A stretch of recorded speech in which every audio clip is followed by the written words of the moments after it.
Ameerikaan lammiilee Itoophiyaa, Eertiraa fi Ijibti dabalatee biyyoota 75 irratti uggura viizaa godaantotaa labsite. OMS ammajii 7 bara 2018 Ameerikaan lammiilee biyyoota 75f kenniinsa viizaa godaantotaa yeroo hin murtoofnee fi dhaabuu ishee ifoomsiteetti. Biyyoota uggura kana jalatti hammataman keessaa Itoophiyaa, Eertiraa, Ijibti yookiin Masrii, Somaaliyaa, Suudaanii fi Suudaan kibbaa akka jiran ministeerri dhimma alaa Ameerikaa beeksiseera.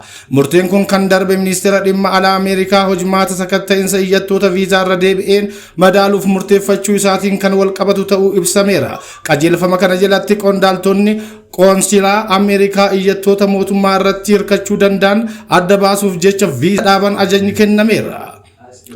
Adeemsi viizaa dhaabuu kun ammajii 13 bara 2018 irraa eegalee hojii irra kan oolu yoo ta'u, hanga adeemsi qorannoo xumuramutti kenniinsi viizaa godaantotaa yeroo hin murtoofneef akka dhaabbatu murtaa'eera. Kana dura sadaasa bara 2025 ministeerri dhimma alaa Ameerikaa embaasiiwwan biyyattii addunyaa irratti jiran maraaf xalayaa erguun qondaaltota qoonsilaa seeraa immigireeshinii yookiin immigireeshinii paablik chaarjii jedhamu jalatti tarkaanfiiwwan qorannoo fooyya'aa akka hojii irra oolchan ajajeera.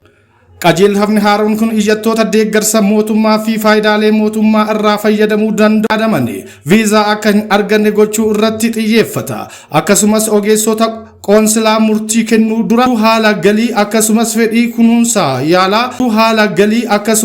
kunuunsaa yaalaa fayyaa yeroo dheeraa akka barbaachisu gadi fageenyaan akka qoratan gaafateera.